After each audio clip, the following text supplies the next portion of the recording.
Over the last several months now, I mean, the time just keeps growing. I've been trying to be sensitive to what other people have asked me to talk about, because there's so many issues that are bubbling up that it's like I want to hear from people, what are the issues you're dealing with, what's going on? And so trying to make these messages over the last few weeks really relevant to what is going on and to what people are experiencing and the things that they're questioning about. And so that's going to happen again this morning. This one is going to be a little bit different kind of message, and I hope that you can hang with me. My inner geek is going to come out and give you a little bit of history. But history is important if we're going to understand about leadership. And that was the question that I was asked. What about leadership? What does good leadership look like? What is good leadership supposed to be? Now, obviously, this is coming out of a critique of the leadership that we were finding ourselves under in these last few weeks and months. And I suppose it's easy to criticize the leadership that we see pretty much at all levels of government, no matter what side of the spectrum you may be on.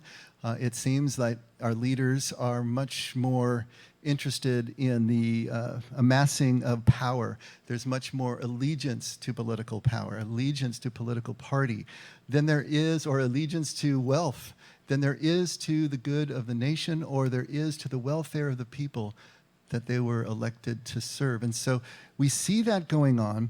We see that there is a disconnect. There's an inconsistency in the way it appears that decisions are being made and the criteria by which they're being made. The communication is inconsistent. And so we are left with this questioning. What is leadership supposed to look like, and where are our leaders? And so I thought that was an excellent thing to look at. Why are our leaders seeming to refuse to make the hard decisions, the good decisions? Is it only because it would have a negative impact on their power or on their standing, on their prestige? And so these are questions that we are asking. I would assume that most of us are asking these questions. What is it that a good leader should embody? And what makes a great leader? Unsurprisingly, and here's how it's going to relate to us personally, because I never want to give a message that doesn't relate to us personally. I would like every message for us to be able to take something with us that we can use to walk out that door and make a better decision, a more Christ-like decision. What makes a great leader, unsurprisingly, is the same thing that makes a great person. There really is no difference. We are all persons, and in a sense, we are all leaders too. No matter how small the scope of our leadership may be, we're all leading in some way or another. And so these qualities that we're going to talk about are ones that should be infusing us anyway as followers of Jesus. Jesus, to my thinking, and I'm assuming yours as well, is the fullest example of a great leader. He embodies everything that it means to be a great leader, obviously a great person. If Jesus is one with the Father, there is no daylight between them, then we can be sure that leadership and personhood is exemplified in Jesus and in other great leaders as well. And so we want to take a look at Jesus and his leadership, but we also want to take a look at some other leaders that can maybe bring this home for us in a way that is even more impactful, because Scripture has gotten so familiar and seems so removed in time. If we can bring something further home, maybe we can get our arms around this leadership and this personhood issue. What are those qualities? What are those modes of operation that are going to take us where we really want to go? I have 5 points that I want to make, and there are a couple of sub-points as well, of course, but 5 of them. Let's just take a look at 5. This is not exhaustive. This is kind of just over the last few days of me thinking about this, so don't hold me to it. But the first one, the first aspect of a great leader that I see is that a great leader is not identified, has not identified himself or herself with power.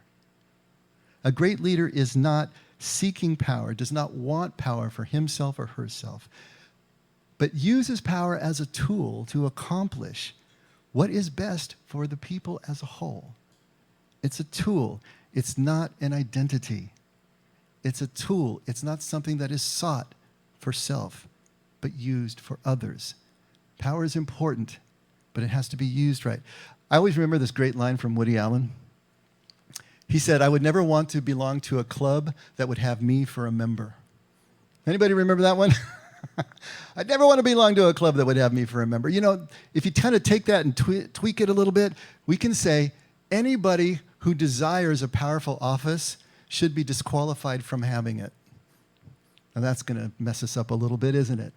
But I think you're catching my drift here. What's going on here? Is anyone really immune to the call to the corruption of power?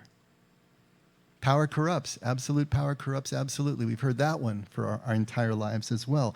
Is anyone immune to that?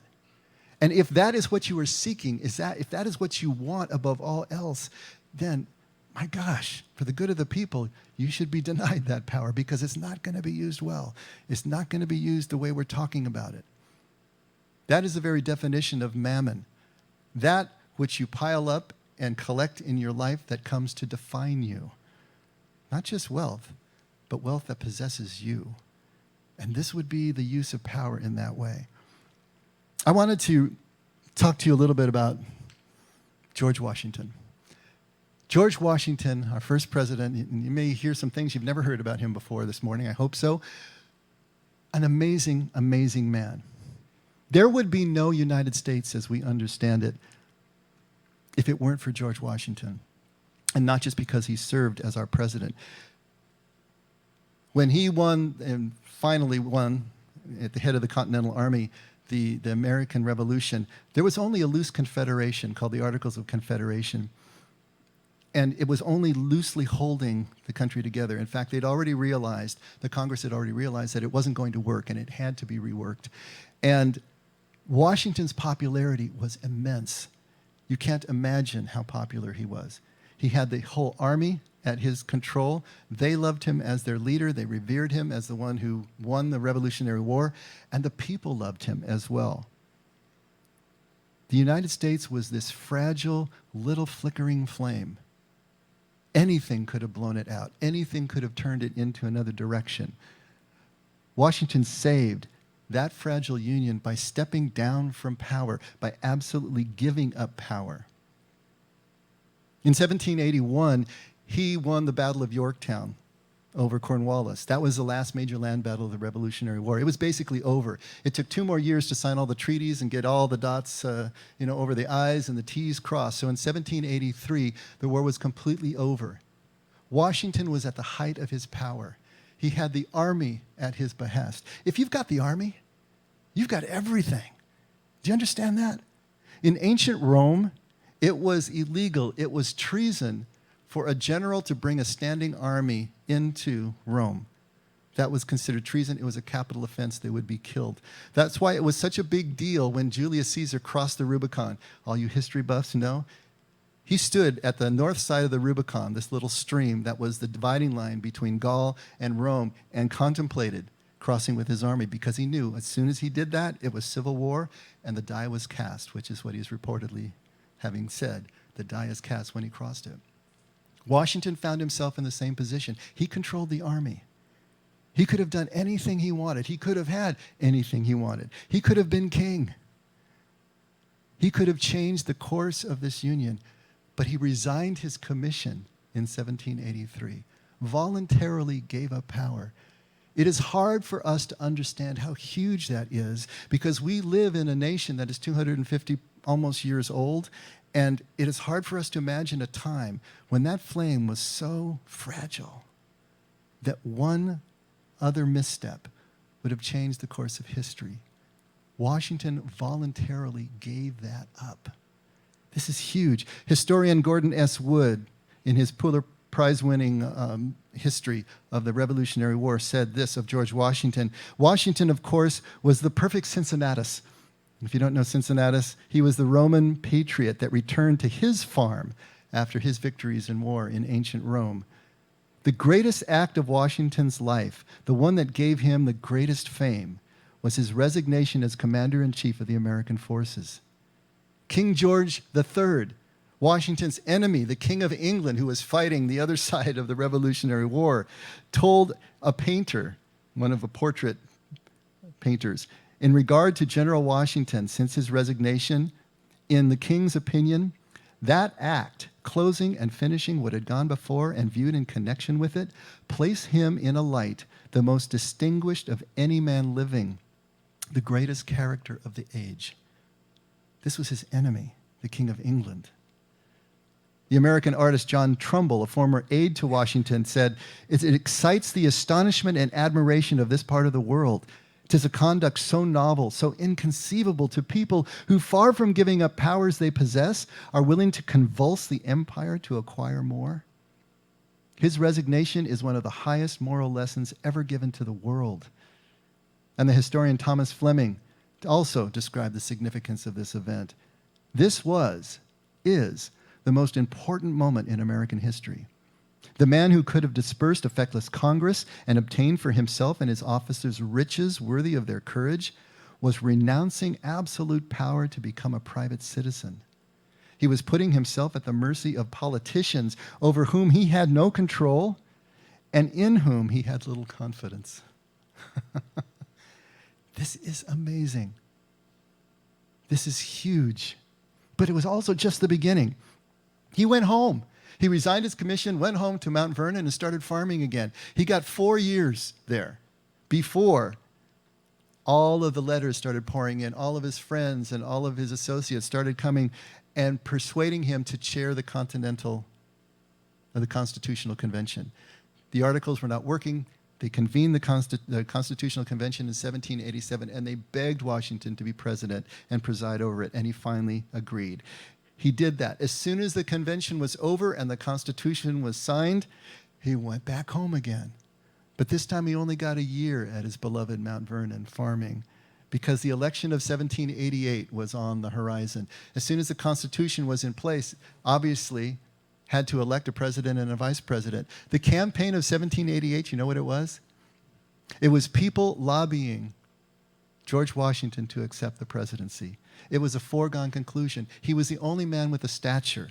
He was the only man who had the ability and the character and the esteem to be able to hold this fragile union together. All these states fighting among themselves for toeholds and power as they were writing the way that this country was going to be governed.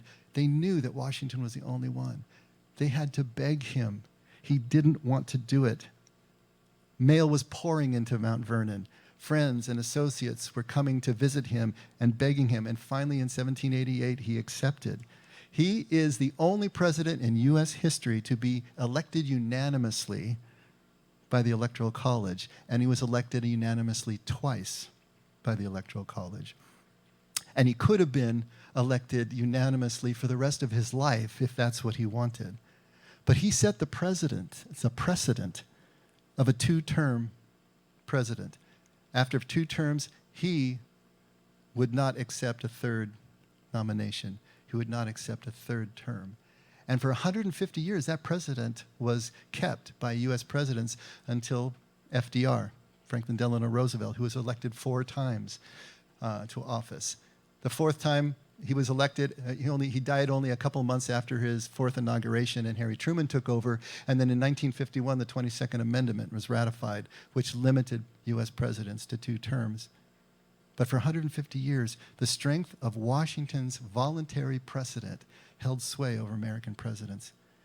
He didn't even want the office. He wrote in a letter to Edward Rutledge that in accepting the presidency, he had given up, quote, all expectations of private happiness in this world, close quotes.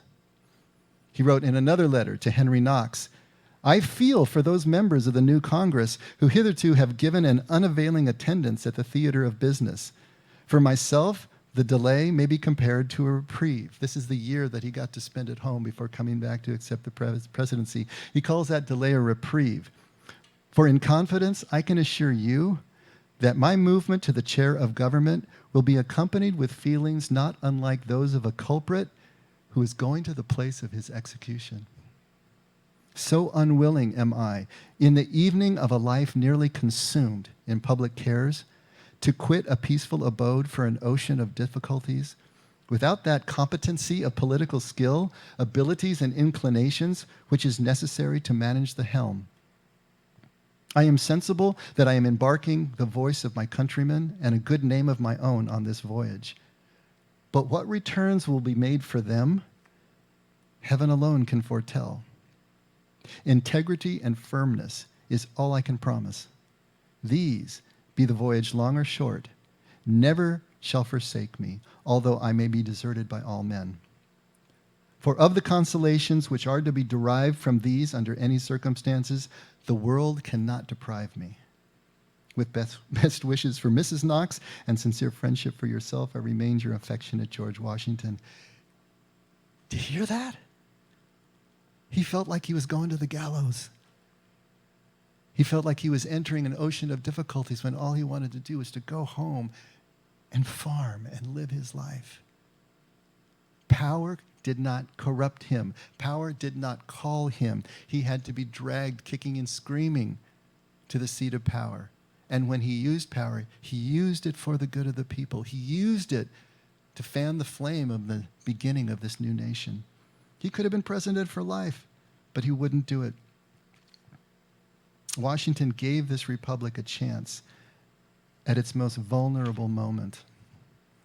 He displayed certain qualities. And when you think about everything that I've just told you, he displayed a deep humility. He understood his own limitations. He knew what he did and didn't have as a politician, as a leader. He understood that. He was willing to embrace uncertainty. He had no idea what this was going to bring. He didn't have an absolute certainty in his own ability to be able to pull anything off. He embraced the uncertainty. He had a driving desire for the good of all people and to use the power for that end. Where do we see these qualities in our leaders? These are the qualities that would transform the landscape of our country if we could have them in key places. There's a Hebrew prayer, a rabbinical saying, that goes, any prayer that's not prayed in the name of all Israel is no prayer at all. Hebrew prayers are prayed in the plural, never in the singular, because they were supposed to be collective. They were supposed to be communal. They're supposed to incorporate everyone. This is what Washington is doing. This is what Jesus is doing. Take a look at Matthew 20, starting at verse 20. This is an interesting little pericope, a little story here in Matthew. The mother of the sons of Zebedee came to Jesus with her sons, bowing down and making a request of him. This is almost right up to the end. This is right up to Passion Week. All right? The mother of the sons of Zebedee come to Jesus, bowing down, making a request. And he said to her, what do you wish? And she said, command that in your kingdom these two sons of mine may sit, one on your right and one on your left. She's asking for power. They still didn't get it.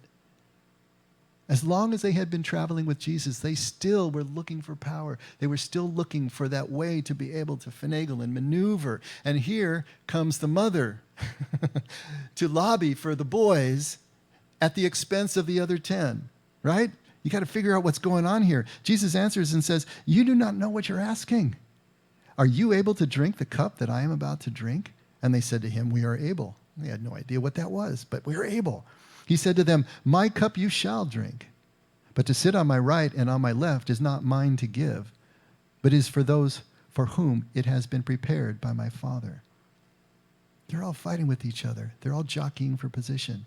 And hearing this, the 10 became indignant with the two brothers. But Jesus called them to himself and said, you know that the rulers of the Gentiles lord it over them, and their great men exercise authority over them. It is not this way among you. But whoever wishes to become great among you shall be your servant, and whoever wishes to be first among you shall be your slave. Just as the Son of Man did not come to be served, but to serve, and to give his life as a ransom for many. Jesus is still at this late date trying to teach them, trying to show them. Power is not to be sought for self. It is used to be able to serve the people that you are beholden to. He's trying to get this across to them. At John 18, starting at verse 33, this is Jesus before Pilate. This is the morning of the crucifixion. Therefore Pilate entered again into the praetorium and summoned Jesus and said to him, "Are you the king of the Jews?" And Jesus answered, "Are you saying this on your own initiative, or did others tell you about me?" Pilate answered, "I am not a Jew, am I? Your own nation and the chief priests delivered you to me. What have you done?" And Jesus answered, "My kingdom is not of this world. If my kingdom were of this world, then my servants would be fighting so that I would not be handed over to the Jews. But as it is, my kingdom is not of this realm." Here's Jesus letting go of power. He could have had legions of angels, he says elsewhere. He could have had his servants fighting for him. He could have at any step in the Passion Week took a different turn to consolidate power and to foment the revolution that they were looking for. He didn't do it. He gave it away. Every time the mantle of power was trying to place on his shoulders, he shrugged it off. Power isn't to be gathered for self. Power is to be used as a tool for the people. The next attribute of a great leader is that a great leader is willing to make difficult decisions. A great leader is willing to confront challenges, but confront them with balance, confront them with awareness, confront them with empathy. A great leader is willing to be criticized.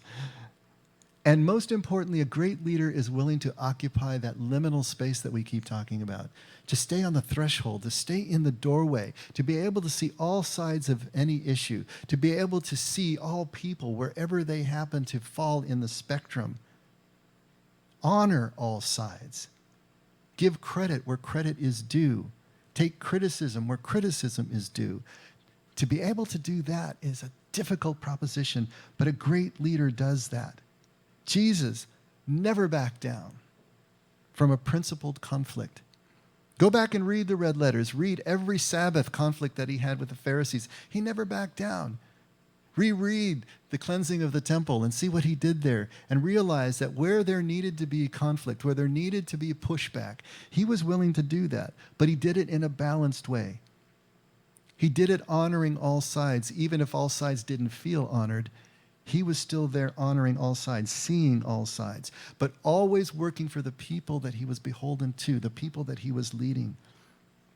He honored everyone, including a Roman centurion, including Samaritans, including women, including those at the margins of society, those who stood outside the law.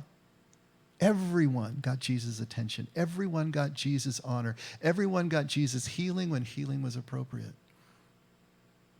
This is liminal space. This is being able to still be a part of your own tribe, your own group, and yet see those who are not. Loving the enemy is Jesus' highest form of love, which is this same idea of being able to stay in that space. Arguably, the greatest U.S. president was Abraham Lincoln. And I wanted to read you a little bit about what he did. And I don't know if you've ever heard this before, but Lincoln shows us what this second point is all about. This ability to stay in liminal space, this ability to make the difficult decisions and honor all parties. There's a book called The Team of Rivals, The Political Genius of Abraham Lincoln by Doris Kearns Goodwin.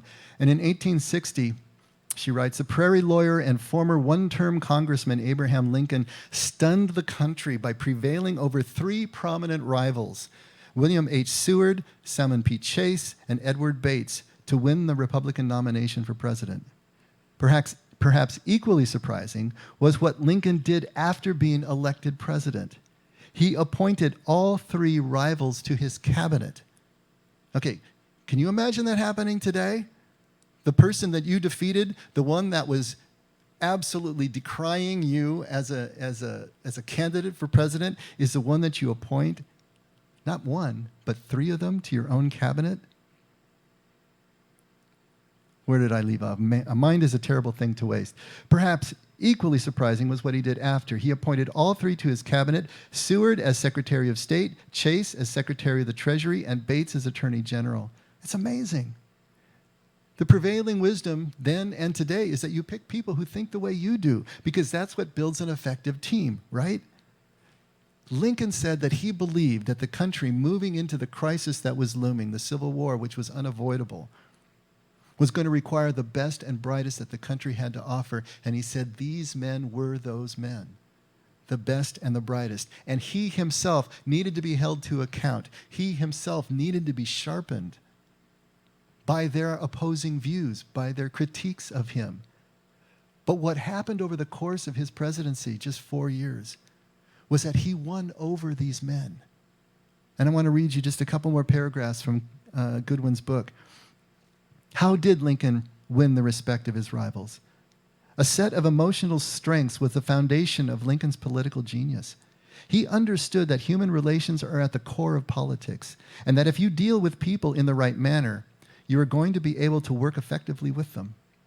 The qualities we associate with human greatness, such as sensitivity, empathy, compassion, kindness, honesty, are also keys to political success. When something went well, Lincoln always shared the credit. When something went wrong, he shouldered the share of the blame. When he himself made a mistake, he acknowledged it immediately. He made time for each of his cabinet members so that they all felt they had access to him. He treated them all respectfully and fairly, and he kept their spirits up. We think of Lincoln as being melancholy, but he actually had a remarkable sense of humor and was a terrific storyteller. He relaxed his colleagues and cheered them up. In the end, these people came not only to respect Lincoln, but also to love him. Seward, who started as Lincoln's biggest rival, ultimately wrote to his wife, "The president is the best of us." It's a wonderful arc of the story that Lincoln and Seward became such good friends. The development of their relationship was very emotional for me to watch. And if you're wondering how she found all this out, all of these guys were rabid letter writers, and she read hundreds of their letters that gave insight into their relationships with Lincoln and made their relationships come alive. Seward didn't live very far from the White House. It was within walking distance. And Lincoln would often, late at night, just walk over to his house and kick up his feet and sit there, and they would talk. I mean, can you imagine? He just walks across town over to the secretary's house and sits down. It was such a different time, but you get the essence of what's going on. Lincoln and Jesus both show this sensitivity, this empathy, this compassion, a kindness, an honesty, an encouragement, and a sense of humor to the people that they are leading. And it has huge impact. Third aspect of a great leader. Great leaders are not perfect. Newsflash, great leaders are not perfect. Great leaders are still deeply flawed. Great leaders have experienced loss. They've experienced trauma. They've experienced suffering. At least you hope they have. Lincoln and Winston Churchill, the leader of England during World War II, suffered greatly from depression. They were both suicidal at various points in their lives. They suffered great loss, especially Lincoln lost 2 children while he was in the White House.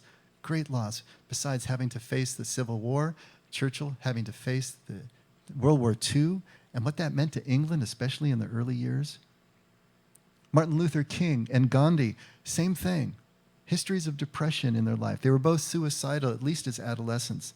And they both were the victims of racial oppression. Obviously, Martin Luther King in the South in the United States, Gandhi in India under the British. Great loss, great trauma that was suffered by these men. But see, we've talked about this before. Suffering and loss and the experience of it has an effect on us. It opens us up. It carves out the trivial. It carves out and clears out the non-essential things in life. It peels away the veneer and shows us what is actually going on. Even this thing that we've been through for the last 5 months has peeled away a lot of the veneer of our own lives and of our own society to be able to see what is really at issue. You want a leader who has gone through that process, himself or herself, because it is that process that creates the space, the awareness that allows for compassion, for empathy, and for understanding between people. Jesus grew up under grinding poverty. He grew up under the oppression, the boot of the Roman Empire. He experienced these things. Then he voluntarily went into the wilderness and divested himself of anything and everything that was left of his own identity until he realized who he was one with the Father. These leaders aren't perfect, and they shouldn't be perfect. We shouldn't expect them to be perfect, and we shouldn't want a perfect leader. If we demand perfection, we will miss the best. The best is not perfect. Have you ever heard the phrase, never meet your heroes? Why? Because then you'll realize they're not perfect. But I think also we probably should meet our nemeses, because then we'll realize they're just broken human beings too, and not the huge boogeyman that we put up on the pedestal, just like we do with our heroes that we've never met before. But to get close to any of them is to realize they're just people. But people put in extraordinary places sometimes. But the ones that will lead best, especially through a crisis, are the ones who have been through crises of their own already and have been prepared to be able to meet that challenge. The fourth attribute of a great leader: absolute deep convictions, deep adherence to core values, but at the same time to see the value in compromise for the greater good. Politics is compromise. Do you get that? Do you know what politics really is? Politics is just making decisions in group settings. Politics is managing power relations in group settings. That's what politics is. Politics is all about managing cost-benefit analysis. It's all about compromise. Politics will never have a perfect result. It will never be an ideal. Politics is the quest for the best that is achievable now. That's the best that politics can do. A good leader understands this. A good leader is willing to compromise. A good leader is willing to delay ultimate goals now and accomplish what can be accomplished now, but to set the stage for the later accomplishment of the goals. Aaron here is a pool player. He's going to know what I'm talking about. A good pool player, what does he do? Every shot he makes, he's setting up the next shot he makes. And so he's getting the caroms, he's getting the ball set so that he can make the next. He's thinking 3 shots ahead at least, maybe more. A good chess player, always thinking 3 moves ahead. A good leader will be thinking in the same way. I can't achieve this right now without tearing the fabric of this union. I can't achieve this right now without going into detrimental effects. But if I can do this that sets up for this, maybe it's not even me. Maybe it's the next generation. Maybe it's the next election cycle. But to set up the possibility of getting to the goal is the incremental approach that a good leader will understand. But it's hard to compromise, especially when you have these deep convictions and these deeply held beliefs, isn't it? Here's an example. The Constitutional Convention that we just talked about, that George Washington was presiding over. You got 13 colonies that were now 13 states. Big states with big populations, little states with small populations, free states with no black slaves or very, very few, slave states with huge black populations. Sometimes 1/3 to half of the population of the slave states were blacks. Everyone has competing issues and competing jealousies, and what they're trying to do is they jockey for power. How do you put all that together? Because the little states are going to be worried as they're voting to and how to write up the way the Congress is going to work, that they will be underrepresented against the big states, right? Because they've got the small populations, the big populations. The Great Compromise, the Connecticut Compromise and the Constitutional Convention was that we would have a bicameral system. We've got 2 houses. The upper house, every state is equal. You get 2 representatives for each state. Small states, very happy because they have the same voice as the big states. The lower house, House of Representatives, by population. And so the big states have the advantage because they get more delegates. Delegates every 10 years that the census is taken, it's reevaluated, and they get the number of delegates by population. All right, that was fairly easy. That's not such a big deal. But now take a look at this free slave situation.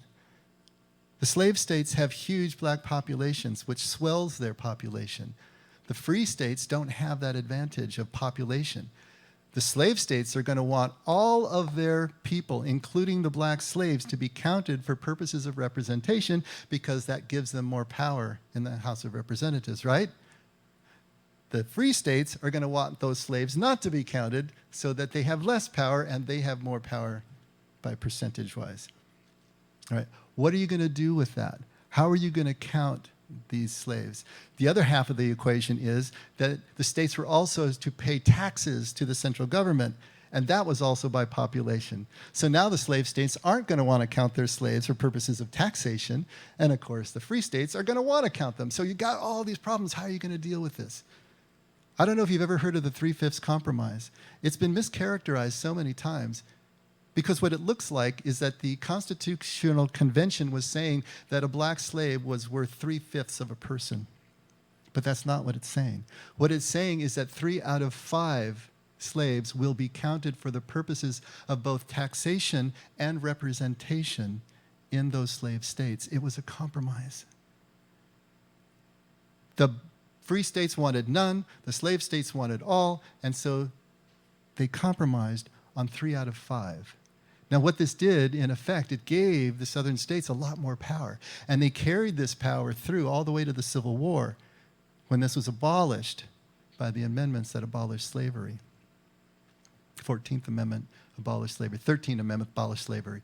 And with it went the 3/5 compromise. Would you be willing to make a compromise like that? That's such a difficult compromise. To be vilified through history as a racist because you made a compromise like that. But if those two compromises hadn't been made, there would be no United States as we know it right now. Those colonies would have split. They would have fractured. They never would have reached a decision that allowed the country to move forward. A great leader understands this, has the deep convictions, has the core values, but is willing to compromise, to move incrementally toward the goal that under politics will never be perfect, but it can be the best that can be accomplished right now. This is so important. It's heartbreaking to take the ball only as far as you can and not be able to take it to the goal line where you want it to be, but realizing that the cohesion of the group is even more important than that. Trusting others to complete the work that you can't complete right now because of powers that you can't control. The fifth and last attribute of a great leader is that a great leader is competent. A great leader understands the issues that he or she is presented with, and maybe more importantly, understands the people that he or she is leading, understands what they need, understands what they want, but is also aware of his or her own personal limitations. They understand that they are not necessarily the smartest person in the room. They are not the best at any one area that they might have to deal with. But they are willing to attract and to hold. They are able, because of who they are and their character, to attract and to hold those who are the best and the brightest at any given area that is needed. That's huge. To be able to surround yourself with people who are better than you are, do you know the security of character that takes for a person to be able to do that? That's why Lincoln was so brilliant to create the cabinet he created, to surround himself, to surround the leader with those who can do the things that the leader can't do himself or herself. Being a great communicator is also really helpful, but it's not critical. Martin Luther King and Lincoln were amazing communicators, wrote speeches that will be living as long as there is history of the United States being recited. Washington, not so much. Not one of the deepest thinkers, not the sharpest tool in the shed when it came to philosophy and those things, but able to galvanize people together for the good of the nation. Moses, you know that he probably had a speech impediment? Most likely he stammered or had some other speech impediment. When God calls him from the burning bush to lead his people, he objects. Lord, you know that I am slow of tongue and slow of speech. I can't put 2 words together, he's telling the Lord. And the Lord gets annoyed with him, and finally says, all right, fine, don't worry about it. You got Aaron, right? Aaron. He's a great speaker. That guy can talk to a fence post. You're going to use him as your mouthpiece. I will give you the words. You give Aaron the words. Aaron will give the people the words. It's all going to work out fine. Don't worry about it. These people, these great leaders, don't have to be the great communicator, the great orator, the great speechwriter. You have people for that. But if you have the strength of character, if you are able to motivate people, to help them see a vision, to feel the vision, then they can turn and communicate what needs to be communicated. What makes a great leader? I want to read you one more perspective, and this comes from a completely different direction, from Chinese philosophy, from Lao Tzu in the Tao Te Ching. Listen to what he writes, and this would have been 4th century BC, 400 years before Jesus. He writes, "The best leaders are those the people hardly know exist." I want you to think about that for a second. The best leaders are those the people who are being led hardly know exist. The next best is a leader who is loved and praised. Interesting, huh? Next comes the one who is feared, and the worst one is the leader who is despised. But the best leader is one that the people barely know exists. If you don't trust the people, they will become untrustworthy. The best leaders value their words and use them sparingly. Value their words, but use them sparingly. When the leader has accomplished his or her task, the people say, "Amazing! We did it all by ourselves." The greatest leaders diffuse their power by empowering others to do what they can do for themselves. They don't hold everything to themselves. They don't make themselves indispensable. They don't make themselves the middleman between the people and the things that they need, just as the Pharisees had made themselves the middleman between the people and their God. Jesus was pulling the middleman out. That's why they killed him, because he was trying to empower the people to directly connect with their God. What did he say? John 14. "If you follow my ways, these things you see me do, you will do, and greater things than these," empowering the people to be able to do these things. The greatest leaders diffuse their power. They don't arrogate it to themselves. They are wholly devoted to the growth and the fulfillment of others, of those that they lead. In John 13, when Jesus washes the feet of the disciples, what is the message that he's sending them? I am the master. You call me master, and rightly so, for I am your master. But look what I am doing. You see, the power that I am giving you, the empowerment that I am giving you, comes from underneath. I am supporting you. I am serving you. You go do likewise. Diffuse your power. Never arrogate it to yourself. Allow it to flow. Give the power away. Serve with that power. What makes a great leader? What makes a great person?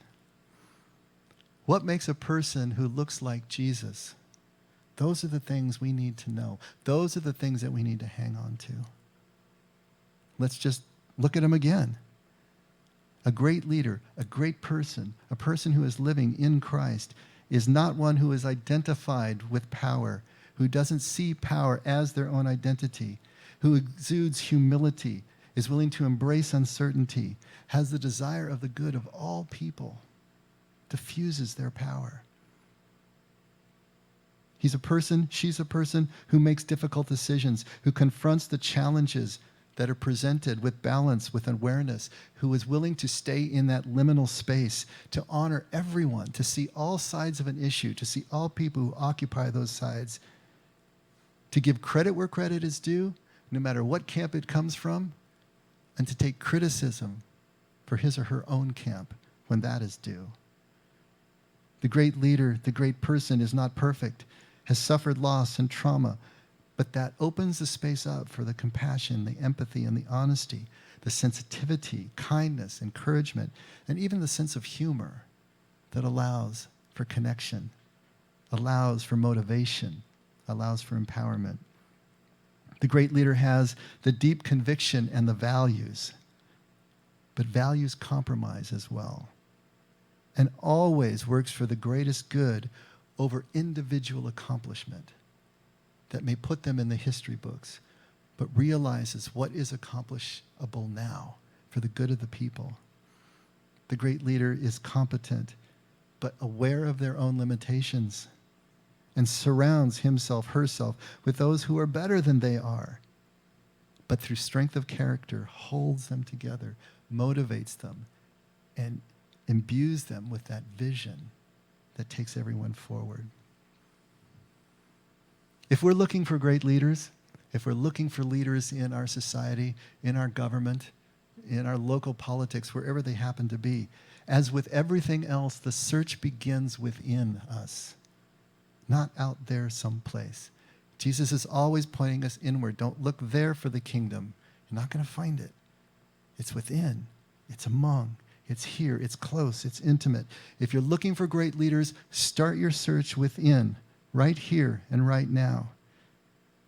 And as we look for these great leaders, look for these qualities within you first. See if they're there. We may not find these qualities out there on the national stage anywhere, anytime soon. But I'll tell you what, if we can't find them in here, then we're really lost. Jesus is telling us, look within. These are the qualities that I'm showing you. These are the qualities that you can look and see if you can find as you make your decisions, who to vote for, who to support, who you want to run around the block with a sign for. That's up to you. But find them first inside, because you are a leader too, no matter how small your sphere. And the great balance and the kingdom that moves into and infects our society is going to come from within. When enough of us find those qualities within ourselves, that we can actually affect the quality of life around us. That's what Jesus is trying to tell us. That's what a great leader really is. Let's pray.